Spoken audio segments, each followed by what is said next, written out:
Je vous en prie, Ouais, l'assemblée est à vous. Un tonnerre d'applaudissements pour Fanny. merci beaucoup pour l'invitation. Je tiens pour commencer à m'excuser de ne pas pouvoir être avec vous sur place. Ça aurait évidemment été beaucoup plus facile, mais le trajet était trop compliqué. Donc merci d'avoir permis cette visio pour quand même pouvoir faire cette intervention. Donc une intervention qui se base effectivement sur les résultats de ma thèse en sociologie que j'ai soutenue en 2021 et dont j'ai appris ce matin que l'ouvrage était sorti de l'impression. Donc, je suis tout émue de vous faire part de cette nouvelle. Donc, j'ai commencé ma thèse moi en 2017 et l'enquête dont je vous parle, du coup, je l'ai conduite entre 2017 et 2019. Donc, il y a sans doute un certain nombre de choses qui ont évolué, notamment avec le plan de transformation des ESAT par rapport à ce que j'ai pu entendre à l'époque. Mais voilà, donc dans le cadre de cette enquête, j'ai à la fois analysé les politiques publiques, donc les textes de loi en France et en Suède, et j'ai fait une enquête auprès de 14 ESAT en France, donc des ESAT variés, aussi bien des ESAT traditionnels que des ESAT de transition, en Bretagne et en région parisienne, avec des activités variées elles aussi, et 7 dispositifs équivalents à nos ESAT en Suède.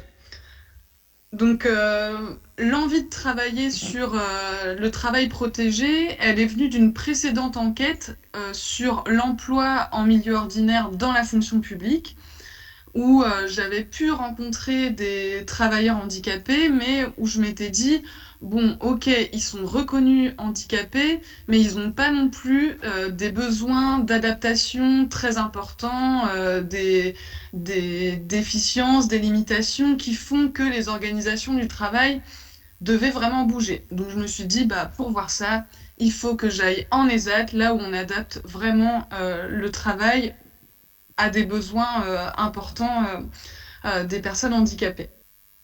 Ça venait aussi du fait que dans ma famille, bah, j'ai plusieurs personnes qui travaillent en ESAT et du coup, c'est un sujet qui me touche de près. Donc j'avais envie de comprendre bah, pourquoi on n'arrivait pas à les inclure comme les autres dans le monde du travail, alors que bah, c'est deux oncles à moi, c'est deux oncles qui, eux, auraient bien aimé pouvoir travailler en entreprise classique, mais qui sont restés en ESAT. Donc c'est vrai qu'au début de ma thèse, j'avais peut-être un peu un avis négatif à propos des institutions spécialisées, des ESAT, parce que j'avais cette idée que les gens voulaient enfin, autre chose.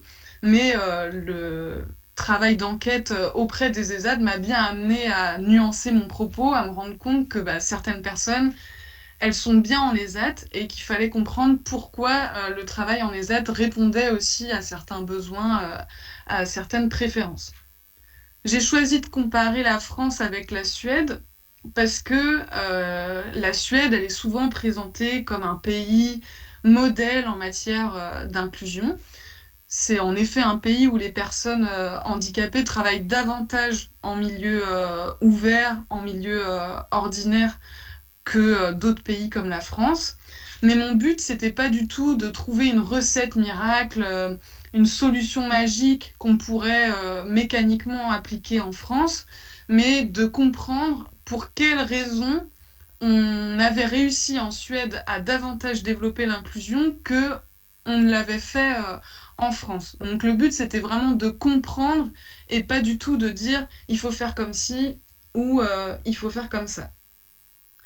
Donc c'est vrai qu'aujourd'hui, on parle beaucoup d'inclusion en milieu ordinaire, voire quasiment plus que d'inclusion.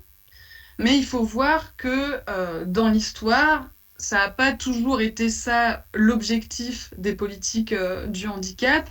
Et l'idée de ma présentation, c'est un peu de revenir sur ces différentes politiques qui se sont succédées dans le temps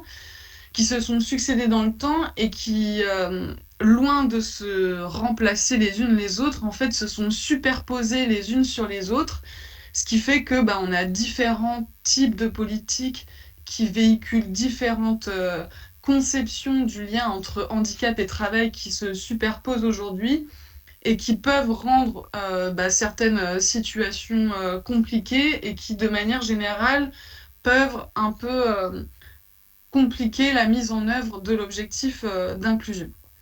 Donc le premier modèle de politique du handicap qu'on a connu, c'est ce que moi j'ai qualifié de politique assistentielle.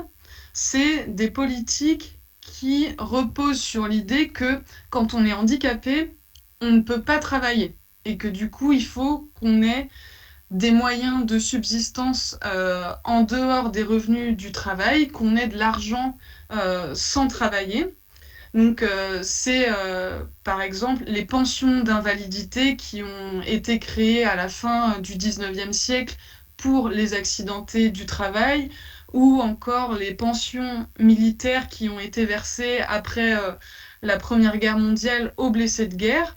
Et donc, en fait, les accidentés du travail et les blessés de guerre, ils se sont vraiment battus pour faire reconnaître leur incapacité à travailler, incapacité qui était venue d'un accident du travail ou d'une blessure de guerre. Et donc, ils ont lutté pour obtenir réparation de leur incapacité à travailler, une réparation financière. Donc, ils ont obtenu des pensions d'invalidité ou des pensions de guerre leur permettant de ne plus travailler et d'avoir quand même de l'argent pour vivre. On a élargi ces mesures-là uniquement dans les années 70, en 1971, avec la création de l'allocation adulte handicapé, l'AAH. C'est que à partir de la création de l'AAH que toutes les personnes handicapées, quelle que soit l'origine de leur déficience, ont eu le droit à une allocation. Donc à partir de là, du moment où on avait un taux d'incapacité important, on pouvait avoir une allocation et donc ne pas nécessairement travailler. Ce modèle-là, aujourd'hui, il est remis en question, aussi bien en France que en Suède. C'est de plus en plus compliqué d'avoir le droit à une allocation qui permet de ne pas travailler. Les personnes sont de plus en plus encouragées à au moins cumuler travail et allocation. C'est encore plus fort en Suède, j'y reviendrai, où il y a vraiment des incitations très fortes à travailler plutôt qu'à bénéficier d'une allocation.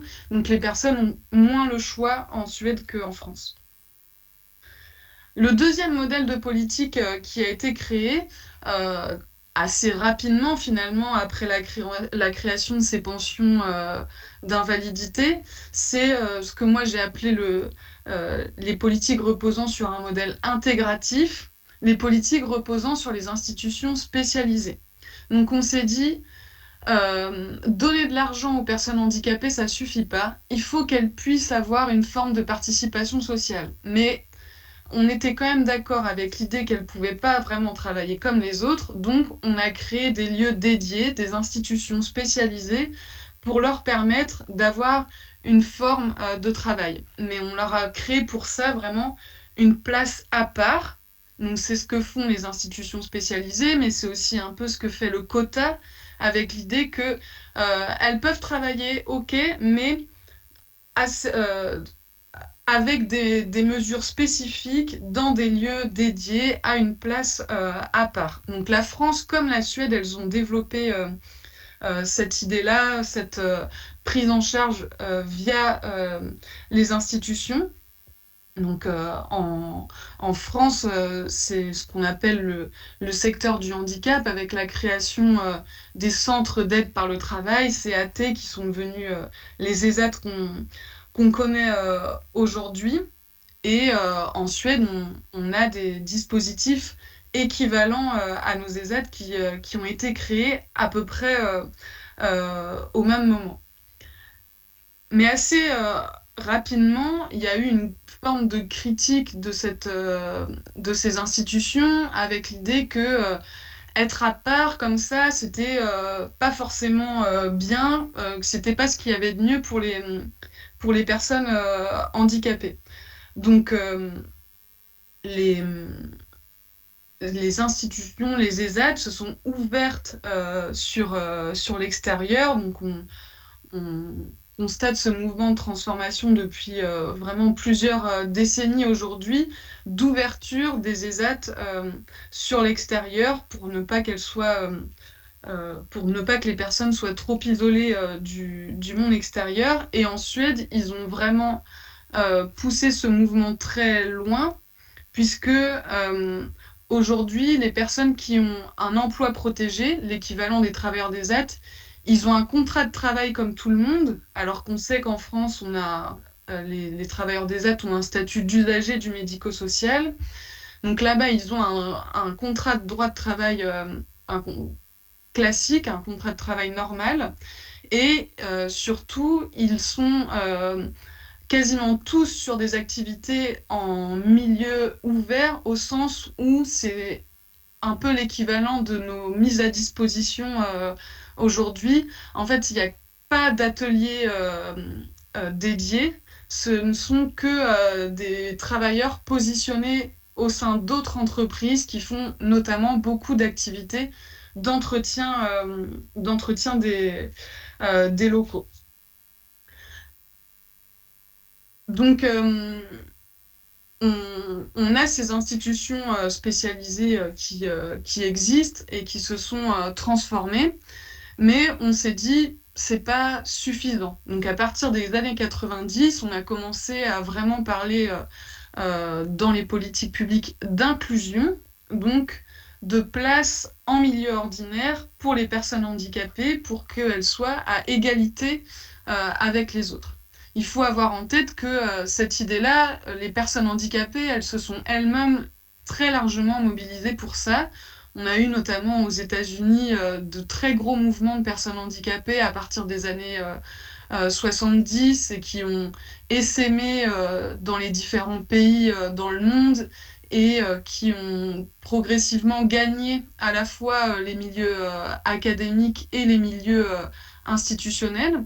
Donc, c'est ces mouvements de personnes handicapées qui ont notamment abouti à la création de l'approche sociale du handicap, du modèle social du handicap, qui définit le handicap non pas comme le résultat d'une déficience quelle qu'elle soit, mais comme le résultat d'une organisation de la société qui ne sait pas prendre en compte les besoins des personnes handicapées et qui donc les exclut. Donc il renverse complètement les choses, alors que jusqu'alors on pensait bah, les personnes handicapées, parce qu'elles ont une déficience, elles peuvent pas faire comme tout le monde. Et là, les personnes handicapées se mobilisent en disant non, non, on peut faire comme tout le monde, c'est juste votre organisation sociale de personnes valides. Pensez uniquement pour les personnes valides qui fait qu'on ne fait pas comme tout le monde, mais nous, on veut faire comme tout le monde.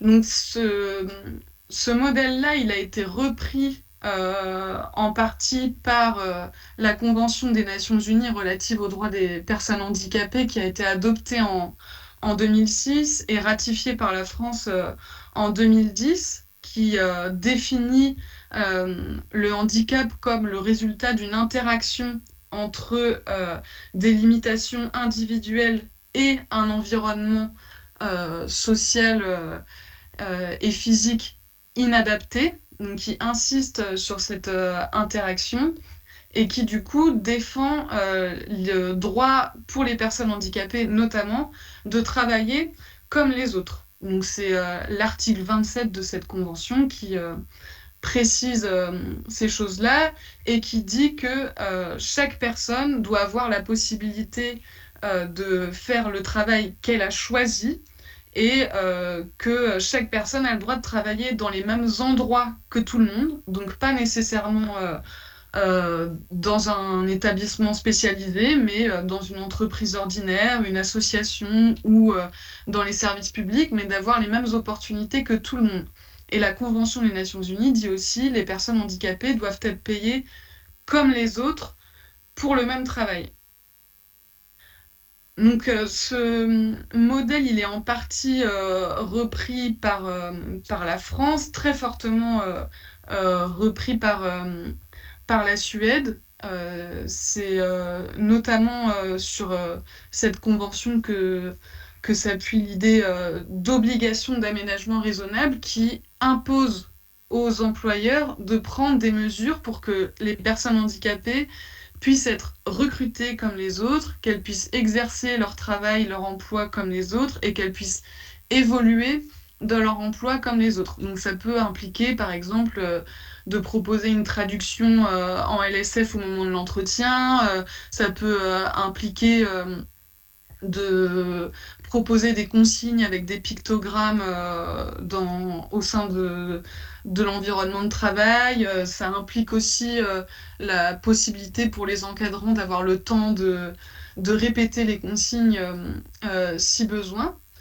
Donc, les choses dans les textes de loi sont assez claires sur c'est quoi l'inclusion. Mais en fait, comme je vous le disais, il y a l'inclusion n'a pas remplacé les autres conceptions, les autres modèles de politique du handicap. Donc, cet objectif d'inclusion, il coexiste avec les établissements spécialisés. Et on le voit en France, certains d'entre vous l'ont peut-être vécu, ça peut rendre l'objectif d'inclusion un peu compliqué à mettre en œuvre, parce qu'en fait, les entreprises de droit commun, les entreprises ordinaires, elles se disent, bah, puisqu'il y a des établissements spécialisés qui s'adaptent à ces personnes-là, pourquoi est-ce que nous, on le ferait? Chacun son boulot. Il y a les ESAT qui s'adaptent, et nous, bah, on fait notre travail avec uniquement des travailleurs valides en pleine santé, et ça va très bien comme ça. Les entreprises de droit commun, les employeurs ordinaires ont assez peu conscience de cette obligation d'aménagement raisonnable qui pourtant, si elle n'est pas respectée, est constitutif d'une discrimination. Mais les choses sont très peu appréhendées comme ça en France. On le voit, hein, la transition du milieu protégé vers le milieu ordinaire reste très compliquée. On a moins de 1% de travailleurs d'ESAT qui sortent vers un emploi en milieu ordinaire. Certes, parce qu'il y en a beaucoup qui préfèrent rester en ESAT, mais aussi parce que c'est aujourd'hui encore très compliqué de sortir vers le milieu ordinaire. Parce qu'en fait, aujourd'hui, on demande aux travailleurs d'ESAT qui voudraient aller en milieu ordinaire d'être capables de travailler comme les autres, sans aucune adaptation. On attend d'elles qu'elles soient presque capables de cacher leurs besoins d'adaptation, alors que l'inclusion, c'est pas ça. L'inclusion, elle implique que les adaptations qui sont développées en ESAT, elles doivent pouvoir être transférées en milieu ordinaire si besoin. Si la personne exprime l'envie d'aller travailler en milieu ordinaire, on doit réfléchir à une possibilité d'adapter le travail, y compris en milieu ordinaire. Mais ça reste très compliqué encore aujourd'hui. C'est davantage possible en Suède, comme je vous le disais, parce que déjà, c'est un choix, celui de l'inclusion, qui a été fait très très tôt. En matière d'emploi, c'est un objectif qu'ils ont vraiment inscrit à partir des années 90, cette idée que il fallait que les personnes handicapées soient en milieu ouvert, qu'elles aient un contrat de droit commun, un contrat de travail classique. Et ils ont aussi beaucoup développé l'emploi accompagné pour permettre aux personnes handicapées d'aller vers le milieu ordinaire. Mais il y a aussi une mesure très concrète et financière qui explique ça, c'est que les entreprises ordinaires ont également le droit à des subventions pour l'emploi de personnes moins productives avec des capacités de travail un peu réduites. Alors qu'en France, ces aides au poste, elles sont concentrées sur les ESAT et sur les entreprises adaptées. Et donc, quand les personnes veulent faire la transition, bah, c'est là qu'on leur demande de répondre aux mêmes exigences que les travailleurs ordinaires. C'est parce que financièrement, il y a un gros impact. Donc là, on hiérarchise un peu l'inclusion en milieu ordinaire, le travail en milieu protégé, mais c'est trop facile de faire ça. Je voudrais terminer là-dessus en disant que on le voit beaucoup avec la comparaison avec la Suède. Ok, les personnes travaillent en milieu ordinaire, ont un contrat de droit commun, mais qu'est-ce qu'elles ont comme activité de travail? Je vous le disais, elles sont souvent mises à disposition, elles sont sur des activités d'entretien des locaux, et c'est ça beaucoup que critiquent les chercheurs suédois qui s'intéressent au travail protégé, c'est que les activités ne sont pas forcément valorisantes, alors qu'aujourd'hui en ESAT, c'est une question très prégnante, celle de proposer des activités valorisantes pour pour les personnes handicapées. Et puis, enfin voilà, il faut rappeler que les entreprises aujourd'hui, les opportunités qu'elles offrent aux personnes handicapées sont très loin d'être nécessairement beaucoup plus intéressantes qu'un travail en ESAT. Je vous laisse la place pour les questions. Merci beaucoup Fanny, on peut applaudir. Je pense que c'est un sujet qui fait écho à beaucoup de personnes. Je me tourne notamment vers les chargés d'insertion professionnelle qui sont au cœur de cette démarche dans la relation avec les entreprises. Alors en effet, il y a plusieurs questions qui ont été préparées par le comité participatif. À ma connaissance, Clémence n'est pas présente ce matin, sauf si je me trompe et qu'on me dise le contraire. Donc je vais lire sa question et ensuite on ira dans le public justement chercher les questions de Laurent et Cédric. Donc Clémence avait une question. Clémence exprimait pourquoi aviez-vous un avis négatif sur les institutions spécialisées en France et qu'est-ce qui vous a fait évoluer dans cette opinion?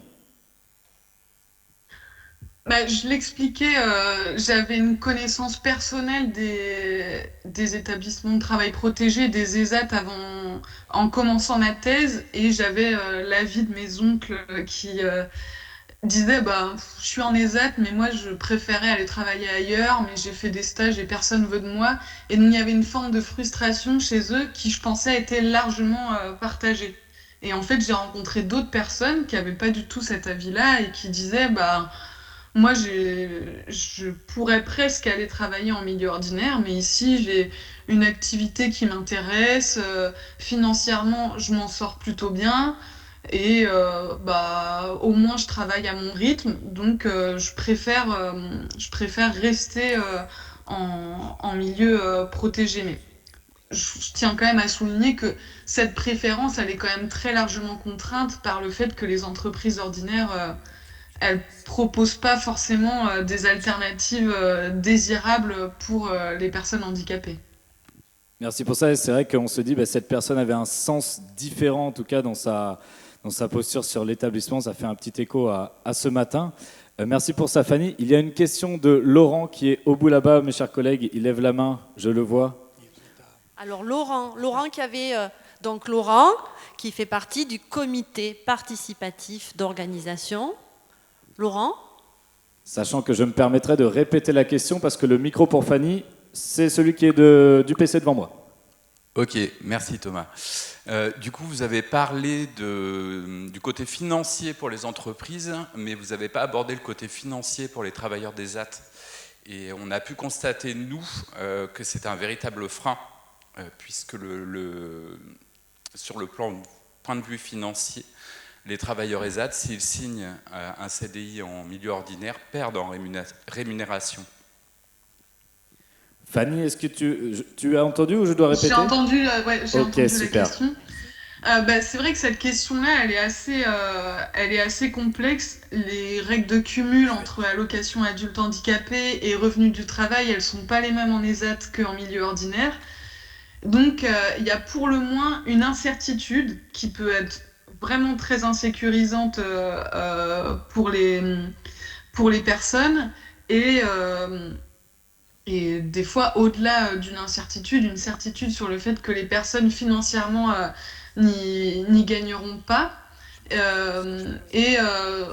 Après sur la différence de revenus, je tiens à rapporter les propos que plusieurs personnes m'ont tenus en entretien qui me disaient ok, je j'ai pas forcément beaucoup plus d'argent à la fin du mois en milieu ordinaire qu'en ESAT, mais au moins, c'est des revenus du travail que je mérite avec voilà, l'envie de pas forcément dépendre que des allocations, de pouvoir se dire indépendant. Et ça, pour certaines personnes, c'est valorisant, ça compte.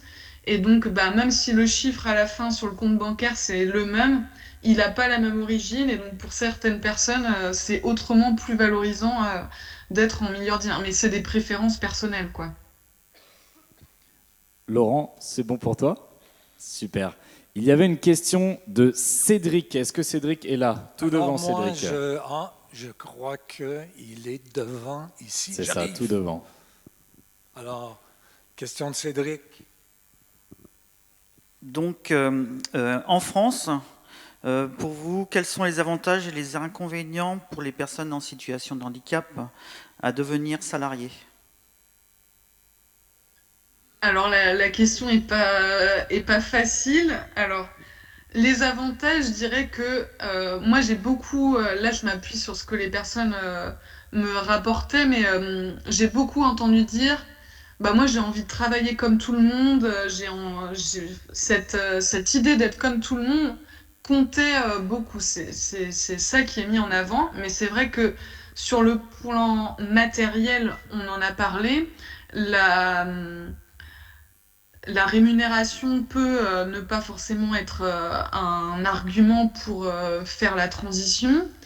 Et au-delà de ça, le statut d'usager du médico-social est protecteur plus que le statut de salarié, puisque il y a un risque de licenciement quand on a un contrat de travail ou en tout cas de fin de CDD, parce que un certain nombre de personnes obtiennent des CDD et pas forcément des CDI, mais même en cas de CDI, il y a un risque de licenciement, comme pour tout le monde, et peut-être encore plus fort pour les personnes handicapées, parce qu'il ne faut pas négliger le fait qu'il y a des discriminations encore très fortes de la part des entreprises vis-à-vis des personnes handicapées.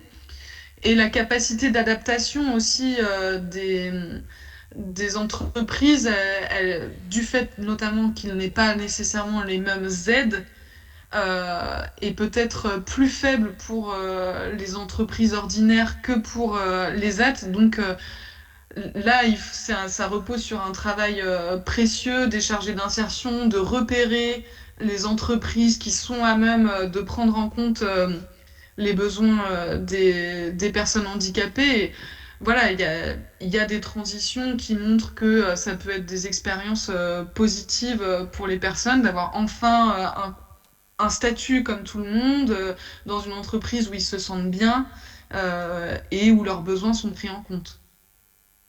Ça répond à votre question? Parti. On a une dernière petite Une question. dernière question, ouais. Je vous en prie. Merci beaucoup pour votre présentation. Moi, je me posais une question sur les liens et éventuellement la contradiction qu'il pourrait y avoir entre la nécessité pour les ESAT d'être productifs et l'inclusion.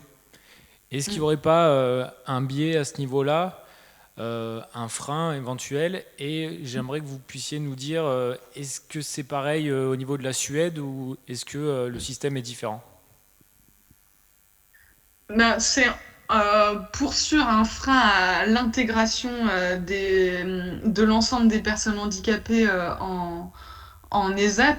Il y a quand même un certain nombre d'établissements à m'avoir parlé d'une forme de glissement des profils en expliquant qu'il y avait besoin d'être plus productif par rapport aux exigences financières qui s'accroît avec le temps. Et même pour l'inclusion, c'est vrai que les chargés d'insertion, ils ont des compétences spécifiques, souvent des niveaux de qualification supérieurs aux autres professionnels qui exercent en ESAT. Donc c'est un modèle d'ESAT, ceux qui travaillent sur la transition vers le milieu ordinaire et donc l'inclusion in fine. Un modèle d'ESAT qui peut coûter plus cher en termes de personnel et aussi en termes de gestion des effectifs qui peut être beaucoup plus complexe. C'est sûr que l'objectif de transition à moyen constant, il est très compliqué à remplir et il faut vraiment mettre en évidence le fait que cet objectif-là, il exige des moyens supplémentaires et c'est pas évident que ce fait-là soit très bien pris en compte, notamment dans le plan de transformation des ESAT qui a pu mettre des moyens supplémentaires, mais beaucoup disent pas suffisamment, quoi. Mehdi, ça répond à votre question? Super. Eh bien, merci Fanny pour cette intervention. J'aimerais qu'on applaudisse Fanny une dernière fois. Merci beaucoup Fanny. Merci Merci. énormément.